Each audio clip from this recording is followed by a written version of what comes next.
A ver, ¿quién no conoce los arcos dorados? Forman parte del paisaje de casi cualquier ciudad del mundo. Pero, ¿y si te digo que detrás de esas hamburguesas y esas patatas fritas hay una historia mucho más grande? Una historia sobre una máquina de una escala tan colosal que es capaz de alterar mercados globales.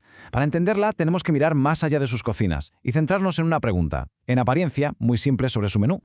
Pues mira, todo este análisis arranca de un sitio tan curioso como un hilo de Reddit. Ahí alguien preguntaba, oye, ¿por qué el menú en su mercado principal, Estados Unidos, es súper estático, casi no cambia nunca, mientras que en otros países no paran de sacar novedades? Y la respuesta, te la adelanto, no tiene nada que ver con la creatividad culinaria. Tiene que ver con una escala que es, casi imposible de imaginar. Y es que la respuesta a esa pregunta nos desvela una escala tan masiva que al final es la que dicta lo que pueden vender y, casi más importante, lo que no pueden vender.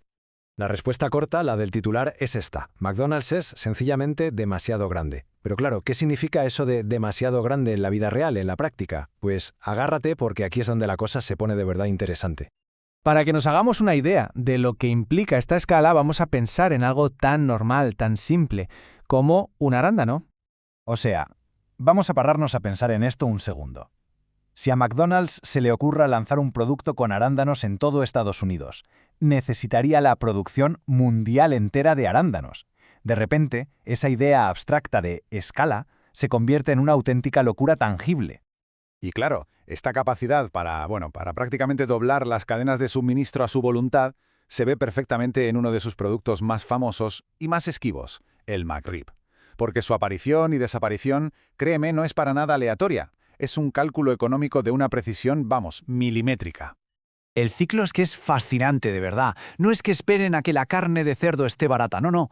Es que ellos influyen en el mercado para que lo esté. A ver, te explico. Cuando el precio de los contratos de futuros de cerdo, que para entendernos son como promesas de compra a un precio fijo para más adelante, baja de un cierto nivel, ¡zas! McDonald's entra y compra cantidades tan bestias que prácticamente barre con el suministro disponible. Y claro, meses después, cuando esos contratos se hacen efectivos a un precio súper bajo, pues voilà, el McRib vuelve al menú.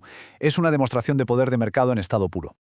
Pero la pregunta es, ¿cómo demonios llegaron a ser tan gigantes? ¿Cómo se consigue tanto poder?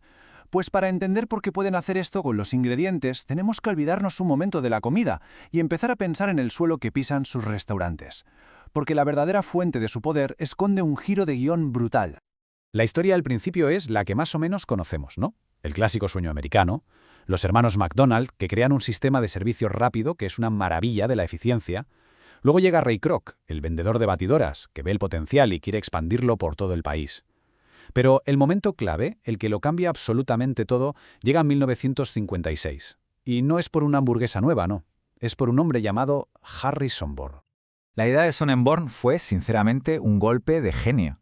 Le dijo a Kroc algo así como, «Ray, que no te enteras, el negocio de verdad no son las hamburguesas, es el negocio inmobiliario». Y el plan era simple pero brillante, que la corporación McDonald's comprase el terreno de cada nuevo restaurante y luego se lo alquilase al franquiciado. De esta forma, el flujo de caja principal, el gordo de verdad, no vendría de vender comida, sino de cobrar alquileres, una auténtica genialidad. Y el resultado de ese modelo, varias décadas después, es esta cifra que se ve en pantalla: 37.700 millones de dólares. Ese es el valor de sus propiedades inmobiliarias. Para que nos hagamos una idea, esto es más que el valor total de muchas empresas del IBEX 35. O sea, McDonald's es de facto uno de los mayores propietarios de bienes raíces del mundo. ¿Venden hamburguesas? Sí, claro. Pero su imperio se levanta sobre ladrillo y cemento.